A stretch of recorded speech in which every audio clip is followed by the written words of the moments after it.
Have you ever attended an event where the expectation was so high and you were left with this yucky aftertaste because that was not what all that hype was about? And what you experienced instead was this watered down version of an event you had such high hopes for. Or you couldn't attend an event and you were so looking forward and excited to attend virtually just to get there and partake in the experience, even if it was digitally, only for the stream to fail or the audio to be crappy or the networking to be inexistent because the chat was disabled or the platform didn't allow for any other type of interaction. If you've experienced any of these scenarios and maybe a play off of different scenarios around this theme, well, stay tuned because we're diving in for one of a kind rant. Welcome to Events Demystified Podcast, the Rant series, where we go off the cuff and say it as it is, tackling anything and everything in the AV production, technology and event industry that not a lot of people are willing to talk about. The Rant series is short and spicy, comes out twice a month in between the more tamed interview-style episodes. This podcast is brought to you by Trifan Events, a woman-owned boutique event production agency, and your host is Anca Trifan. Thanks for tuning in.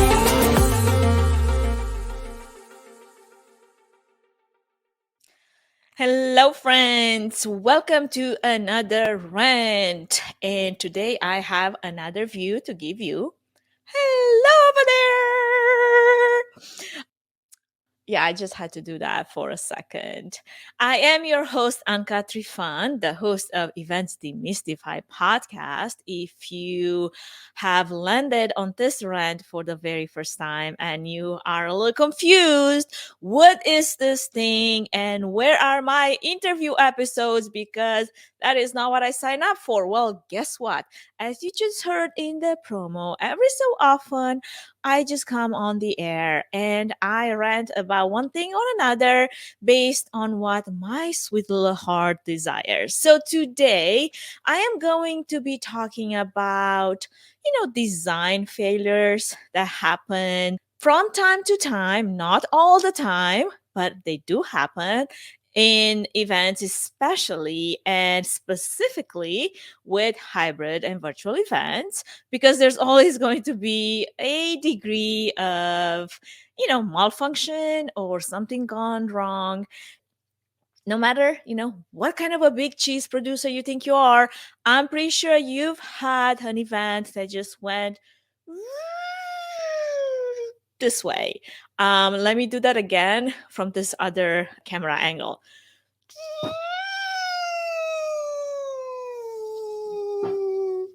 Yeah, you get the idea. So, why is that? And what can we do to avoid it? Now, we've all been through a lot of virtual meetings and events at this point. So, I feel like the biggest thing is the way content gets presented, and failing to present content in a way that is innovative and engaging. Not just that it fails your event, but it fails your attendees. It's often not enough to just have, someone share their screen or play some type of a camera at the back of the room and try to zoom in and zoom out, maybe pan a little bit if it's man operated, but for the most part, that camera is just locked and you just call it good. I've also seen, though, the other issue come about, especially in hybrid settings, where we either fail to give the virtual attendees a similar experience to what the in-person event is, or we don't offer any experience at all for many reasons. One of them is obviously related to budget. And the other one is related to the first point made, which is, well, if I can't give it a good enough experience, then I'm just going to cut it off and not give it any experience. What happens is, your virtual audience, the people that are joining from home, not only that they have to hear the room and understand what's happening there and feel like they're invited to engage in the activities that the in-person audience is having, even if it means having that window into the room virtually. There is ways in which you can mirror some of the in-person events, and one of the biggest way is through networking and vendors and sponsors, so that if I want to join this event but for some reason out of my control or out of my comfort zone, I'm not able to do it, I should still have the opportunity to do it digitally as a different experience. Well, in the cases where that experience is very much budget altered, I personally believe that there's still ways to make it available, even if the expectation is set to be a bit different. There's too much noise out there that says, well, if you don't do it this way, you might as well don't do it at all. If you have the capacity to do it right, by all means do it the right way. But not all events have that capacity. That's the reality. Yet taking the virtual out and off the table, that one camera that provides that window into the room is, it's just as damaging from an accessibility and inclusivity point of view as knowing that you have the resources necessary to provide an actual experience, and your audience knows that as well, and you're still delivering a crappy experience. That's where the issue is. Now, in addition to that, there is, a great value add to adding a virtual end to your in-person event production. A well-produced event gives you an immediate recording and content for days, for months, for years, for posterity if you do it well. Working with a great technical event producer, a hybrid event producer that can help guide you through making the right decisions and seeing the blind spots you might have, since you might not be planning one of those hybrid events or experiences every other week. Someone that can take your hand and guide you and help you design your event in order to accommodate your audience's needs and help innovate how the content is being organized and thought about and presented to your attendees in order to keep them engaged through gamification and quality broadcast techniques. That is an investment you should not overlook, not in today's events landscape. Whether it's just a simple AV solution as to what in-room microphones are best to being used in order to pick up the audience questions, or how many cameras and what type of camera should we use in order to provide an online audience with the best experience, maybe going to building your timeline and run of show, to considering the hybrid event platforms that can provide that interaction with your attendees and your vendors and your stakeholders. A technical producer can help provide tips, advice, solution, expertise that can make that hybrid event seamless.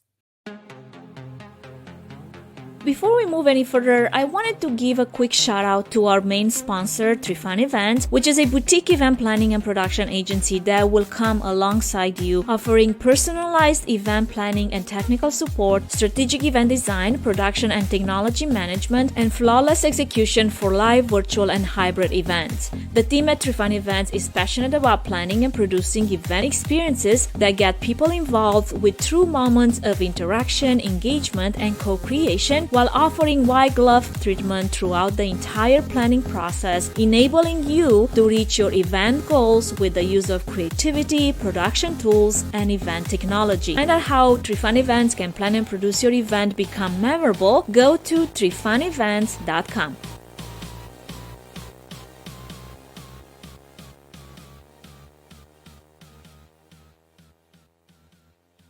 Now, the basis of my event work is rooted in almost 2 decades of in person live event productions, working for some amazing award winning production teams over the years down in LA and San Francisco and Portland, Oregon, where we constantly push the boundaries of what can be done creatively. And that's what drew me to this industry in the first place. Yes, it's very technical, and yes, you've got to know your stuff. However, there's this part of the event design, and it's very creative. And I'm not even mentioning, the 100 plus virtual events, from fundraising virtual galas to one of a kind activations to conferences, virtual summits and seminars, meetings and workshops, all produced since the pandemic. While all those amazing solutions and the expertise sound like a heavy expense, I think there are plenty of creative solutions here as well. Again, going back to creativity, using the resources you have in a creative way, looking at it from a different perspective, bringing a different voice to look at them from a different perspective. Just think about the fact that since the dawn of the internet age, when the first server was ever turned on, people have figured out ways of making money of the internet. It should be no issues by now, to run out of ideas, especially as event planners and event producers, to find ways to turn our events profitable. While you may not have the booth space or launch sponsorship to sell to a virtual attendee, there's plenty of space virtually for advertisements or digital vendor shout outs and content sponsor segments. So take advantage of those things. A savvy technical event producer can find the best way to not only financially provide opportunities in these spaces, but help with the formatting and execution of all of this. These days, it's becoming so much easier to engage large audiences virtually. And I've personally experienced and received great success reports from direct sales over, virtual events, with companies reporting even higher sales than their in-person events. Another thing that I see with this in person, now hybrid event reality, is the hurdle and major disconnect that happens between all the event key players and how information sometimes gets passed along from venue sales managers to AV project managers to the technicians that execute the event, which leaves a whole lot of room for gaps for this information to fall through. And that just means that what was said here doesn't necessarily get over here. Or if it gets over here, most likely it's going to be a completely different iteration of what that was in the first place. And I've been on way too many events, even as a technician myself, where we realized way too late in the game that the better solution to whatever problem we're facing could have been made available much earlier in the process, or could have been made available, period, if there had been a different voice or a different perspective in the room during the pre-production planning of that event. Working with a good technical event producer is key, and event technologists should be with you from start to finish of any event.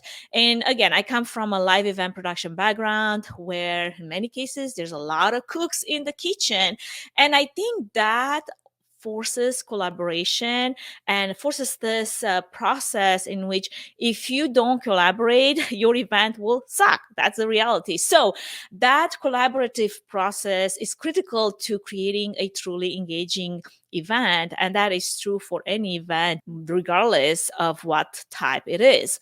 That's the main reason why I try to get engaged with the client and the event as early in the event process as possible, because I want to stay connected as a technical project manager or producer from the very initial proposal that was sent out to the very final invoice.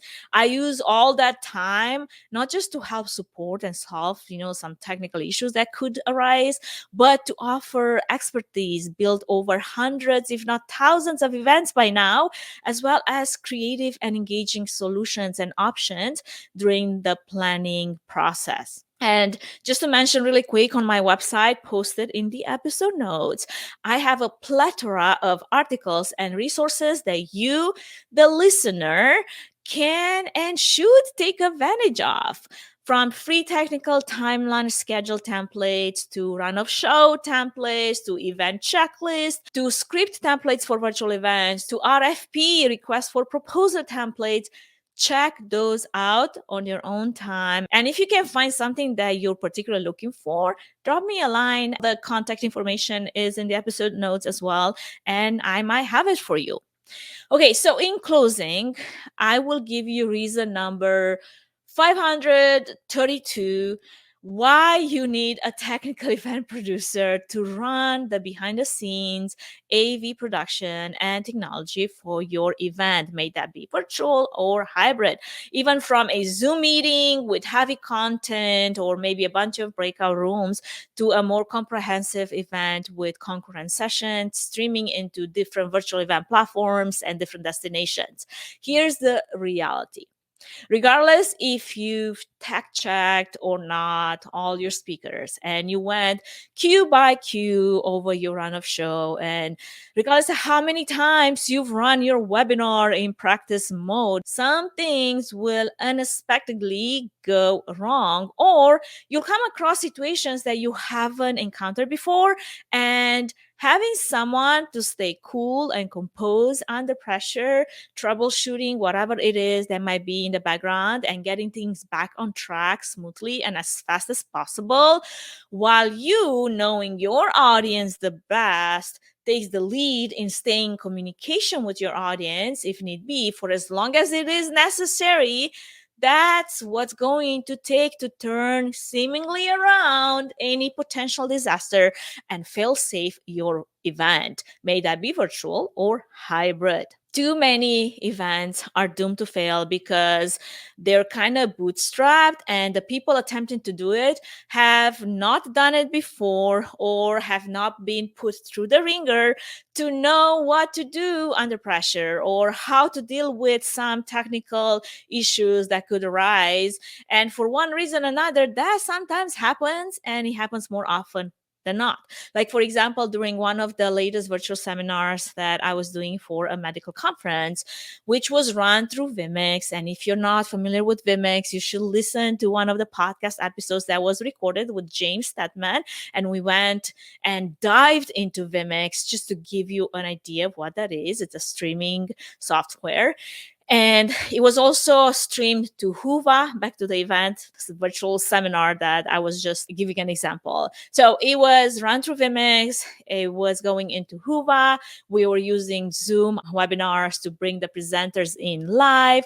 But then the Zoom account that was used by the client and where the webinar was built and was utilized and appointed for this virtual event somehow got hijacked by another user in the company in the middle of the event, which basically kicked all of us out just as we were doing this live webinar and as the webinar was running. Now, in any other situation, that would have meant disaster, especially if the seminar would have relied on the webinar alone for the entire seminar. But it did not, because the workflow that I built was a little bit more complex than that, which basically saved our bacon during that virtual event.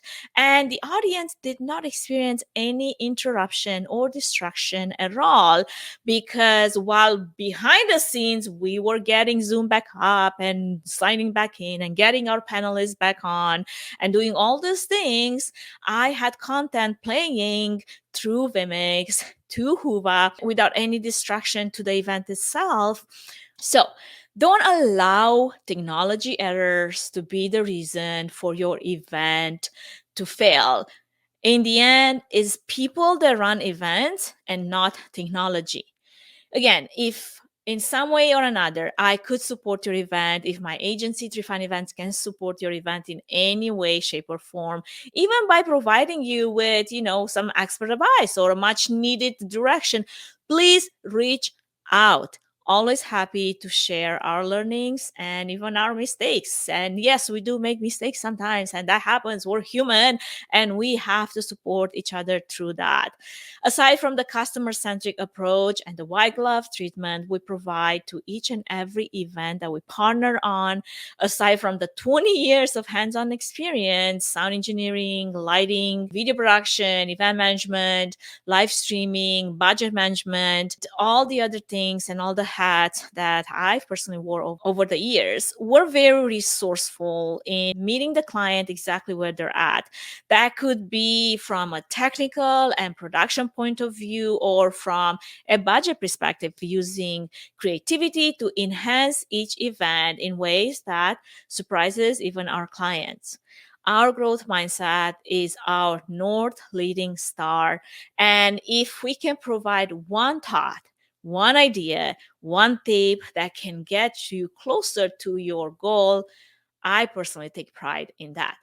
And if the technology and production elements get in the way of this amazing event that you've been thinking and dreaming about, don't let that be the reason why your audience doesn't get to experience the event in the first place. Or even worse, you lose them and lose their interest fast because they become disengaged and it is not the experience that they were hoping for. Let's chat. I would love to remove that hurdle away so you can focus on your content, your speakers, your sponsors, your stakeholders, your audience. And in the episode notes, I've posted a calendar link to my very personal calendar. I've got a very few limited number of spots left for 60 minutes one-on-one focused virtual and hybrid event consultations tailored for your upcoming event. May that be a meeting, conference, summit, fundraising gala, whatever it is that you have in the works. All of that to say, until next time, be good and do good.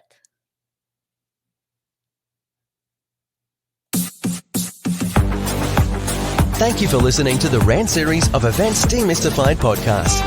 If you enjoyed this series and the other interview-style podcast episodes, please take a moment to review it and rate it. If you'd like to take it one step further, feel free to share it with your network. Connect with Anca on social by tagging @Events Demystified Podcast. And if you'd like to learn more about Trifan Event Services and find out if we're a good fit in supporting your event, can we help your event be successful with a 20-minute free consultation? Link in the episode's notes. Thanks for tuning in.